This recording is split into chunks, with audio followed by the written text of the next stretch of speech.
This is The Fit Mess, conversations with world-class experts in the fields of mental, physical, and emotional health. In this episode, the fastest access to the brain is the nose. That's actually why they snort cocaine through the nose, because it's the easiest way to get into the brain. And your sense of smell keeps you alive. You know, you smell water, you smell food, you smell predator odor. So it almost has like a VIP access. It's able to access the brain in a way that's different than your other senses and more direct and more immediate. Now here are your hosts, Zach and Jeremy. Since the start of the pandemic, plenty of suggestions have been offered to help those suffering from mental health issues. However, one solution may be right under your nose. This week, we're talking about the seemingly unending list of benefits of using essential oils. We'll do that with our guest, Jodi Cohen. She is the founder of Vibrant Blue Oils and author of the new book, Essential Oils to Boost the Brain and Heal the Body. So, Zach, it seems more and more when we do this show, I can't believe the things that I learn and the things that I become open to that I otherwise, years ago, before starting this journey, would never have considered, would not have believed, wouldn't have probably even been involved in a conversation to learn about. But this is one of them. Essential oils are something that my wife has used as long as I've known her to make the house smell nice. It's lovely. I enjoy it. Had no idea that these things could be used for wellness applications. My wife also has used them for a while, and I even have a good friend who deals with essential oils, and I've always just considered them to be, the things that make the house smell good or your preferred scent in the house. No idea that it had so many different impacts on the body and the different ways that you could use them. The fact that you just smell them right out of the bottle, literally apply it to your skin. There's one, and we're going to get into a lot of these here in just a minute with our guest, but of the Vibrant Blue Oils that we'll be talking about this week, so far, my favorite, not even for my own wellness, but the Circadian Rhythm Blend. I've been using this on my kids. You put, what is it? You put a little bit right above both ears, a little bit on top of the head, a little bit on the back of the head. They're out. They fall asleep so fast. It's fucking magical. Wow. I think I could start using that instead of chloroform, huh? Probably a little bit healthier. Yeah. Much healthier. That's awesome. But that's just one of the many blends that I've been experimenting with lately, and we learned all about them in a conversation we had recently with Jodi Cohen. She is the founder of Seattle-based company Vibrant Blue Oils, and she is the author of a new book. It's called Essential Oils to Boost the Brain and Heal the Body. And her path to dealing in this space and selling and teaching people about essential oils starts at a really remarkable place, and that's where our conversation begins.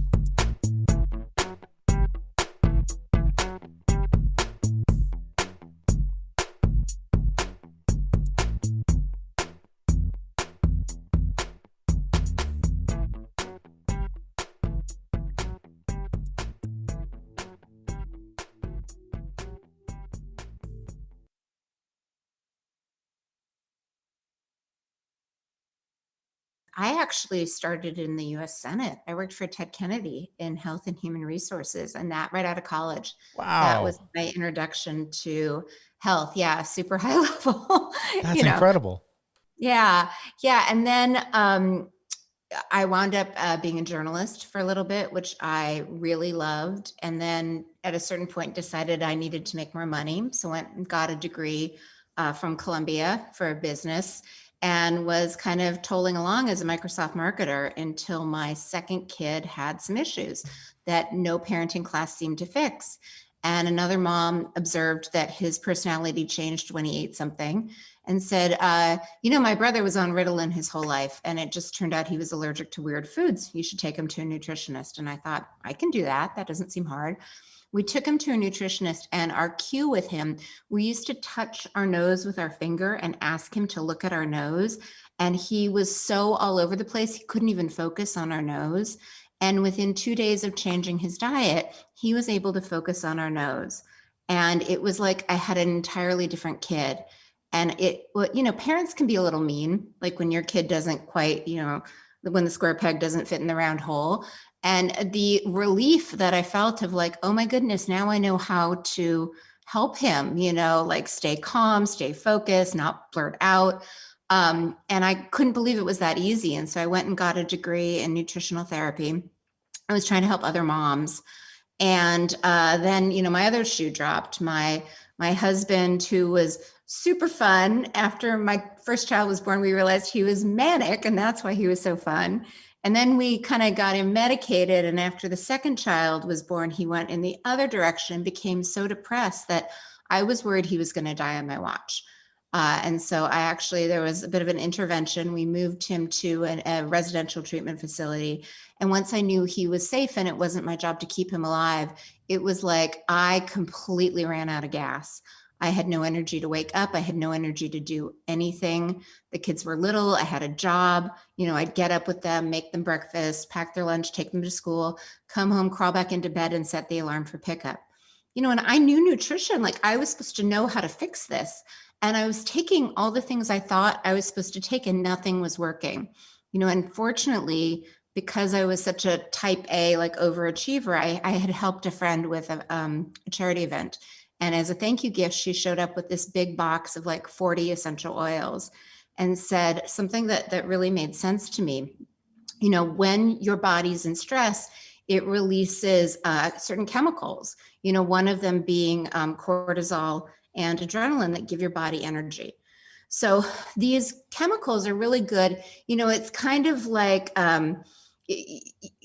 your car, right? You can hit the gas and accelerate, but once you kind of hit the speed limit, you don't necessarily want to be driving like 200, miles an hour down the freeway. You're supposed to kind of ease out of it. And if you keep going full speed, at some point you're going to run out of gas. So cortisol is supposed to be this kind of short-term experience. There's a danger, you avoid it, and then your body kind of returns to normal. But if you're high cortisol over time, that basically starts to have other damaging effects like inflammation. High cortisol for a long period of time, kind of you're originally, if you're running from the lion and you twist your ankle, you want to ignore inflammation because then you can keep running and the lion won't eat you. But over time, ignoring inflammation is really not a good thing, especially in your stomach where you're trying to digest remedies like supplements or pills or whatever you're taking. And so she pointed out, you've been so high stress, high cortisol, your gut's probably toast. It's almost like nothing you're putting in is getting to where it's going. And oils are really cool in that you can smell them, and the nose cells are brain cells. The skin is really thin there, it gets into the bloodstream really quickly. Certain things we know that you can put like nicotine patches and hormone creams on the skin and it gets into the system. So think of it like a back door. And I thought that made sense to me. I was like, okay, when you're so desperate, you're like, I don't even care. Like, this seems weird, but I will try it. I'm in. And because I had been trying to work with kids, there's this kind of weird, when you're working with kids, you're really always trying to find the fastest way to get things done. If they're running around your office, you can't really have them sit still so you can assess them. So there's this cool technique that this nutritional practitioner in Seattle actually teaches. It's called muscle testing. And it seems weird, but it's a really efficient way to kind of prioritize what's going on and what's going to help. So I use that technique to kind of test, like, will anything in here help me? And I got 5 things, which confused me until I realized, oh, wait, they're fluid. I can combine them. And I just kind of made something up, almost like your refrigerator's empty and your kid is starving. So what are you going to make from what's in there? That was kind of, the can-do attitude I had. And I knew, just because I knew about nutrition, your adrenal glands, which are kind of what control your energy hormones, they're most accessible on the low back. They sit on top of your kidney. So if you're wondering, like, well, what does that mean? Your kidney is the size of your fist. So if you make a fist and they start at like the very bottom rib, the 12th rib, and you put it behind your back on that, line it up with the bottom of your fist with the lowest rib. If you just feel on top, that's where your adrenals are. It's a really easy way to find them. And it's also a really powerful acupuncture reflex point. So putting something that's supposed to balance the adrenals on that exact point, it's kind of like if you hurt your shoulder and you're putting anti-inflammatory cream on your shoulder. It's just the fastest way to get there. And I put it on and I felt great. And I was like, wow, that worked. And then I kind of kept making up more things that kept seeming to work. And when I finally started to feel like myself again, my friends are like, all right, what'd you do? We want to try it.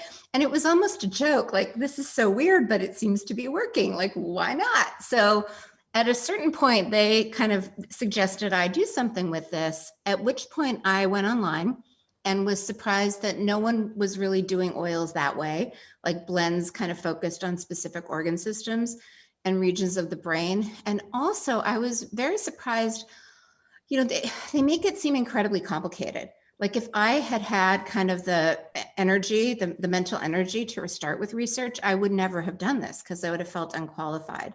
So that's kind of how I started, when the kids were little. I'd fill orders when they went to bed. I'd write a blog a week. At a certain point, a friend helped me fill orders, just kind of grew organically.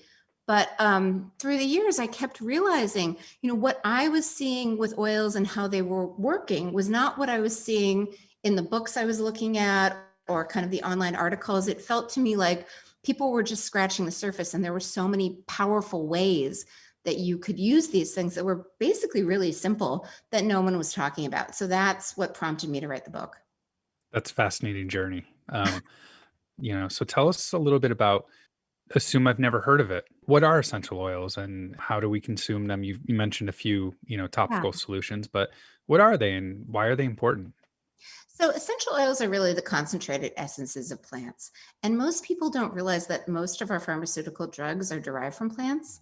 Like aspirin is derived from white willow bark, Valium is derived from valerian root, and it's the oils in the plants that have kind of the healing constituents. So it's literally, we live in Seattle near Sequim, Washington, where they grow a lot of lavender. Here's how it works. They grow the lavender, they throw it in a distiller, which is basically a huge pot of boiling water. And the steam rises carrying the oil up in the air, and the oil and water don't mix. So the oil goes down one side and the water goes down the other. And that's really how they're extracted. And so then we can just use them just like, you would use aspirin or any kind of pain reliever. You can smell it and it basically gets immediately into the brain. What people don't realize is that the fastest access to the brain is the nose. That's actually why they snort cocaine through the nose, because it's the easiest way to get into the brain.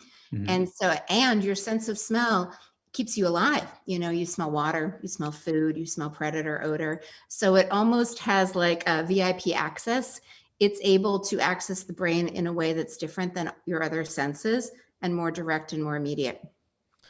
See, I think this is fascinating because we have infusers going on in our house right now, and my wife has had them in the house for years. And to me, it's always been, oh, that smells lovely, and that's the end of it for me. Like, that's nice. That's a nice thing.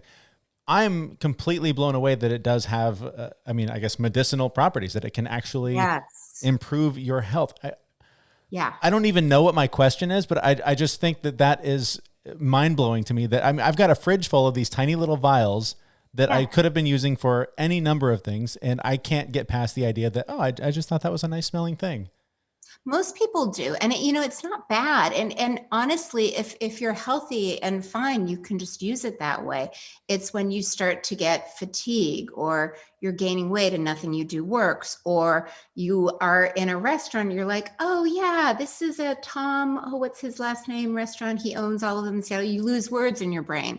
That's when oils are really good at helping to kind of unravel what's going on and help just return you to balance. So you mentioned the not able to lose weight and you can't figure it out. So personally, I'd love to hear what oil would help with that, because I may or may not have that issue. You look But lovely to me. oh, thank you. So you can put the oil on your skin and you can inhale it through your nose. Are there any other delivery methods? Yeah, the common ones, you can do what's called direct inhalation, which is basically unscrewing the bottle and putting it immediately below your nose. And that's super effective because, even though diffusing is great and it puts it in the air, think of how big the room is and think of the space that you occupy. So it's less cost effective. There also is topical application, which is interesting because it means it goes through the skin. And what most people assume is that it has to travel through the skin to the capillaries, which then travel to the heart. And then the heart pumps it out to the body systemically. And that's how oils are distributed through the body. So when you look at it through that kind of lens, people dismiss topical application because they don't think it's efficient. What they're missing is that you can use topical application on reflex points, points that are used in acupuncture that have it's almost like a different highway system, right? We've got I-5, which is sometimes under construction, so we can always use 99 or the side streets. It's a different way. It's a different pathway to kind of get healing into the body and to have a really immediate quick impact. I hope they're more effective than our traffic alternatives around here, because those are usually not very effective no matter where you go. No, I had to go to West Seattle the other day. That has become a 3-hour tour. That's crazy. Yeah, it's nuts. We have talked a lot on the show lately about the sympathetic and parasympathetic system, and essential oils can have a profound impact on that as well. So if you can, just give us a real brief overview of what the two systems are and how oils can be effective in helping that. Yeah, your operating system for your body is known as your autonomic nervous system, and it controls all of your automatic functions like your breathing, your heart rate, your digestion, your detoxification, your immune function. And because it's designed to keep you alive, it has different speeds. It accelerates when there's danger. That's known as the fight or flight sympathetic branch. And then when the danger passes, it kind of puts on the brakes. It lets you feel safe. It's a little bit like you have a big party. That's sympathetic. Everyone goes home and you get to clean up. That's rest, digest, repair, parasympathetic. Sadly, it's not just physical stress that keeps us stuck in that sympathetic state. It's anticipatory stress. Because, whatever we're thinking about, the body doesn't necessarily know the difference between a lion chasing us and fear over what's on the news, or, the idea that we could lose our job, our financial concerns, our relationship concerns.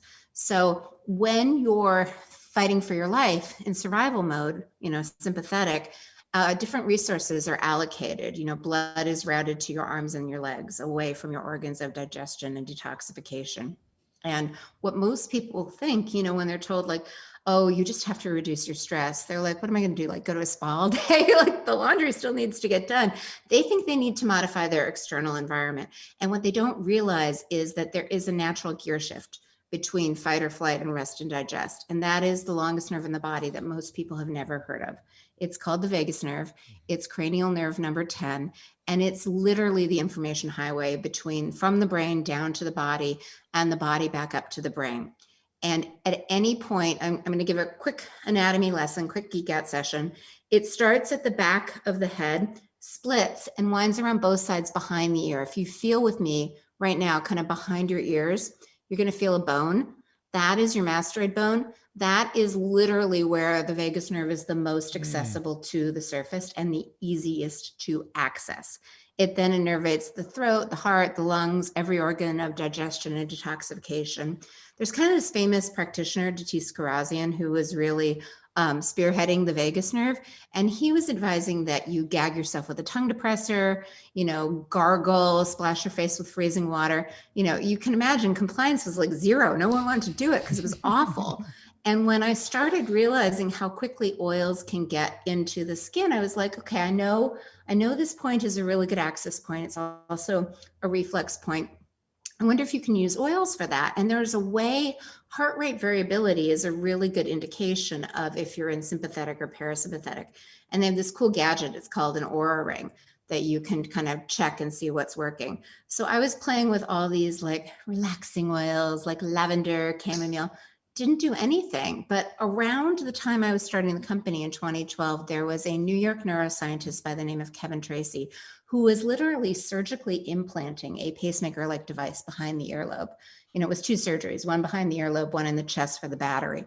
And he was having such tremendous success with stimulating the vagus nerve here that the FDA approved it for epilepsy, migraines, and depression. And when I heard that, I thought, oh, stimulate. that's interesting. It's not that you're sedating the nerve, it's that you're stimulating it. So there are tons of stimulatory oils. They call them hot oils because, it's like oregano, thyme, cinnamon, clove, nutmeg. If you were to put it on your skin might get a little red. It might feel a little hot. If that happens, do not use oil, do not use water. Water and oil don't mix. Take any oil in your kitchen and just dilute it with the other oil. But I started playing with that, and clove worked really well, but it took a little too long, because it's chemistry. How big are the molecules? How long do they take to get through the skin? And this is the beauty of essential oil blends that no one's talking about. Lime has the smallest molecules. So when you combine clove and lime, you get this really stimulatory oil blend that gets into the skin really quickly, like a needle. Boom. You put this blend behind your earlobe on your mastoid bone. It's a domino effect. It stimulates the vagus nerve. It turns on the parasympathetic nervous system, which means it turns on digestion. So if you're struggling with constipation, it gets that moving walkway that is your digestive tract moving. And all of a sudden you're like, oh, okay, that was quick, I am going to try that tonight. Seriously, Okay. that's incredible. That sounds amazing. Every opportunity I can get to biohack activating the vagus nerve for me is worthwhile, like breathing and everything I need to do to activate it. So that's totally up my alley. I have a free gift that I can share. It's boostthebrainbook.com/gift, and it's 25 ways to activate the vagus nerve. My favorite 25. You don't need to do all 25. Just pick one that you like. But I'm sure I'll try all of them. Yeah. Let me know what you think. Yeah, I'll check it out. Okay, cool. So I want to ask you about one thing that I heard about essential oils, and it sounds great, but I want to know if there's actually any truth to it. I've heard that you can add essential oils to paint and then paint the room with the essential oils in it.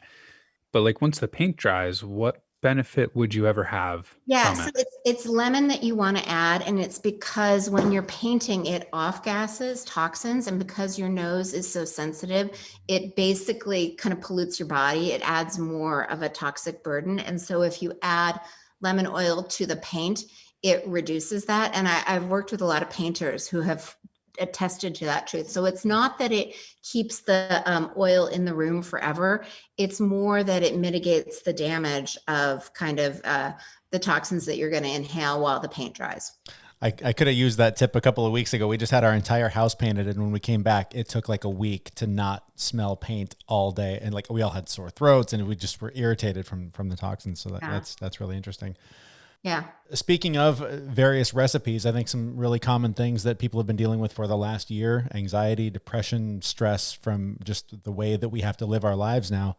Are there some really simple recipes that you would suggest for, like, I'm going to notice this right away, I'm going to notice this today? I'm going to actually give you, it's not even a recipe, it's an application strategy. So here's what's really interesting. There's a whole branch of chiropractic called functional neurology, where they're looking at different regions of the brain, because different parts of the brain do different things, right? Like your forehead, your prefrontal cortex is involved in your executive function, your ability to focus, decision-making.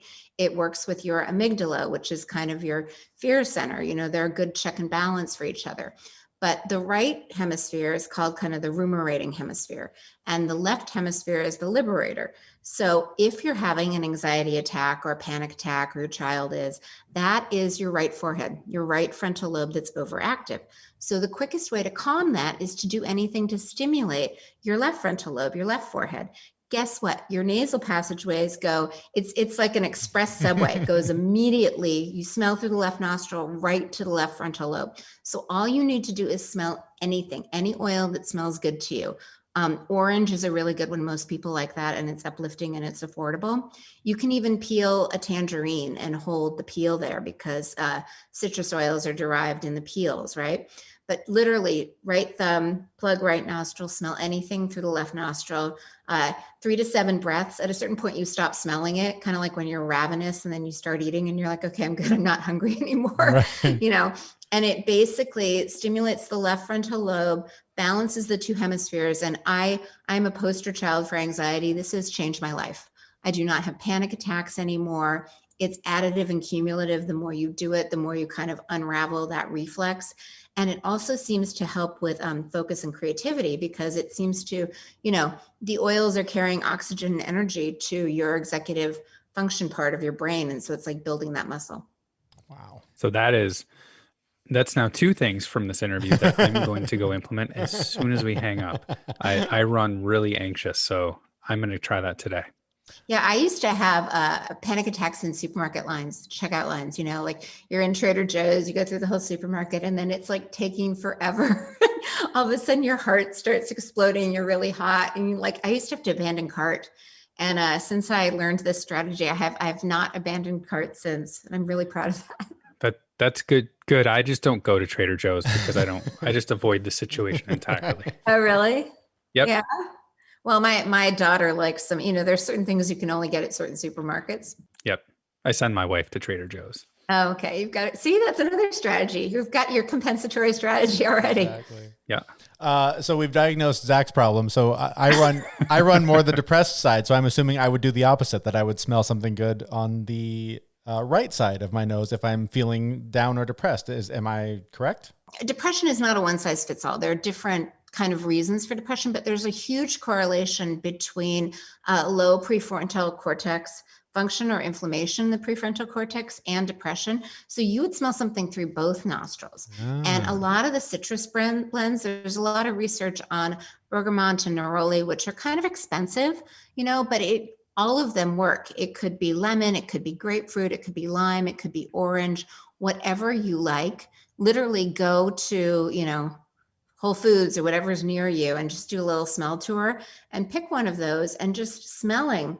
It really helps to kind of wake up this prefrontal cortex, bring the energy there, and that can help kind of unravel depression. Interesting. Also, a lot of the so the citrus ones and then the floral ones, like rose is really good for depression. Frankincense is hit or miss. People either love it or they hate it. If it doesn't smell good to you, it's not your thing. It's like, would you ever eat anything that you thought smelled disgusting? Never. But applying it on the heart can be really helpful. That's a really powerful reflex point too. Sort of along these lines, you mentioned the being in the store. I'm the same way with like going through any kind of a drive-through, like Starbucks drive-through. I start just melting down, just imagining transferring all of my kids' orders, and like there's people waiting, and it's this whole thing. So do you recommend having like a first aid kit, basically? Like, are there 3 oils you always have on you because Always. you're going to need them? Yeah. I have, I call that clove and lime combination, the parasympathetic blend. We sell it on the site. I give the formula in the book. And quick demo, you literally just put thumb on the bottom, finger on the top, quick flip behind the ear.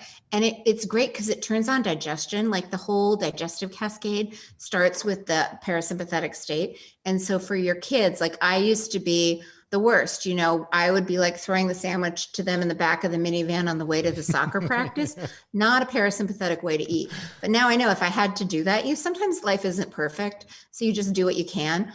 It's really easy to just put a little drop behind your kid's ear. They may not eat your kale recipe. They may not be able to swallow supplements, but that's an easy thing that you can do for any child over the age of 2. That's amazing. What else do you carry with you all the time? I have a blend for adrenal because sometimes I either get I think that when you're anxious, to me, I think that's when your adrenals are kind of going a little bananas. And so what's interesting is saliva is a good measure of kind of your cortisol levels. You can spit in a tube a couple of times a day and see like what your saliva levels are at during the day. And it's never flatline. It's supposed to be high in the morning and then lower closer to bed so that you can fall asleep. And all the adrenal supplements are either designed to kind of boost your cortisol levels or bring it down, but it's a little bit of a guess game, like, are they too high right now? I don't know. Oils and adaptogenic herbs just meet you where you're at. It's like that perfect friend, like you've had a great day and they're so psyched and they pump you up, or you've had a terrible day and they're just compassionate and they listen. They do whatever you need. So I like adrenal. And then my third favorite is a circulation blend. I especially like it in COVID land because it has, it's really high in cypress. And there's a lot of research. What people don't realize about COVID is it's a 2-step process. It has to get through our skin. Our body has natural immune barriers, like the skin, the lung barrier, the gut barrier, and it has to get through that lung barrier and actually get into the system to cause inflammation. And it's a little bit like the 3 Little Pigs, right? It's not that the big bad wolf is so bad, it's that your house is made of straw. So what can you do to fortify the lung barrier? Cypress essential oil is a great one. So you can either apply it kind of over the upper chest, or there are 2 reflex points. It's like right under the clavicle bones, under the collarbones. And even if you don't have oil, just kind of stimulating that area is really good for lung function and lung barrier function. That's awesome. There's we could talk about recipes and cures and everything all day. As we wrap up, is there anything, just sort of some final takeaways, some key thoughts that people should take away from this as they move on from this to their day? Yeah, I mean, I'm really struck by Holocaust survivor Viktor Frankl has this great line: between the stimulus and the response, there is a pause. And I think that so many of us are so overwhelmed and so overreactive. And if we can kind of help ourselves drop into that parasympathetic state where we feel safe, we can take that pause and we're reacting from a calmer space, and we've all had days where we're driving and someone cuts us off and we're fine with it. And the next day, 4-letter words fly out of our mouth. It's our ability to tap into our resilience in that moment to show up as our best selves. And I think the more you can access your parasympathetic nervous system, feel safe, have that pause, your mom's calling, the dog's barking, your kid is screaming, your husband can't find his keys, and yet you don't lose it. You're like, all right, let's prioritize. Your keys are here. What do you need? We'll go for a walk. It's just, it just helps you kind of ride the waves better. It's amazing. Where can we learn more about you and the oils and the books and all of the information that we've talked about? If you head to boostthebrainbook.com/gift, you'll get that free parasympathetic guide and get more information on the book. If you want to learn more about me, vibrantblueoils.com. If you have any questions, you can email me at info@vibrantblueoils.com. Our website, thefitmess.com, is where you can find links to all of the things that our guest just mentioned. Her name is Jodi Cohen. She incredible information that I can't wait to start experimenting with and using these things as more than just a way to make my room heal the body. Again, you can get that on our website. Thank you so much for your time and for all the information. I've been having so much fun playing with these little bottles. I've used primarily, as I mentioned at the beginning of the show, the circadian rhythm to help my kids sleep. I've used it to help myself sleep. The one I've used a lot lately, I've had a bit of a battle with depression this week. So the Uplift has been essential. I've been throwing everything at it to try and fight it off. And it was stronger than me this week. It won for a day, but this definitely helped keep it at bay. And I think helped me recover and get out of the darkness a bit quicker. So if you have not experimented with essential oils for basically any ailment you have, throw some at it, because everything I'm doing is working. It's incredible. Yeah.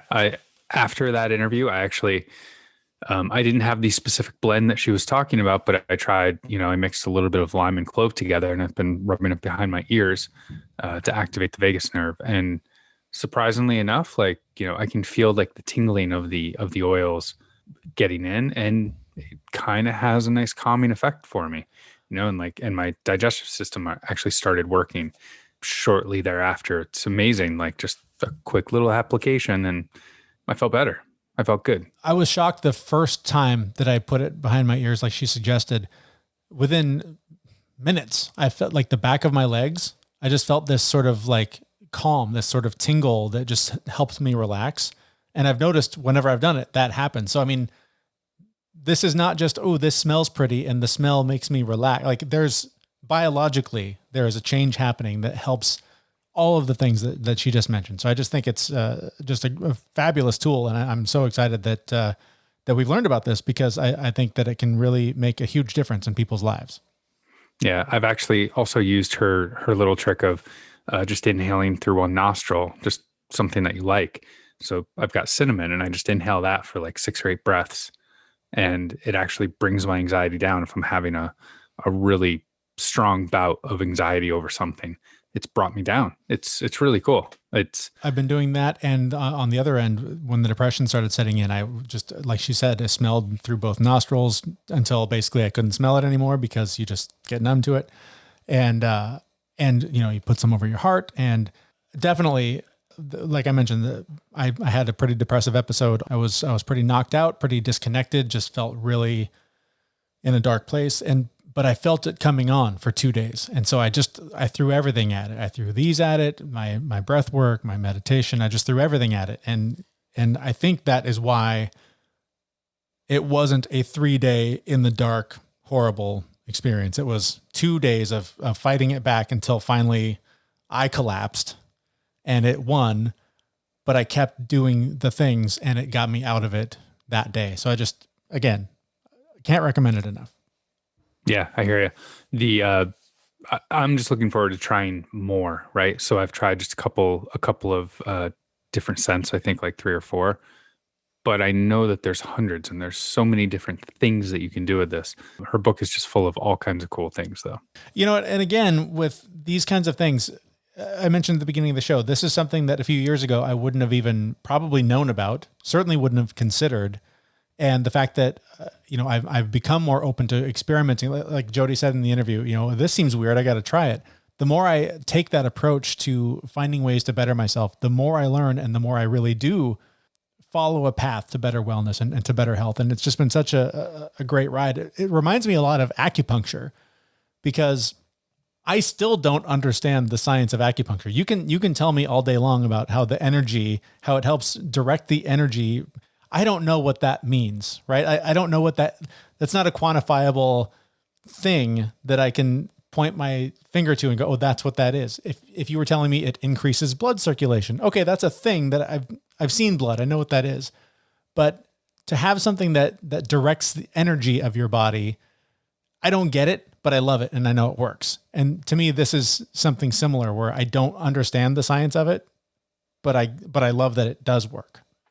Do you remember Walkmans? Like the cassette? Like with cassette tapes? Yeah.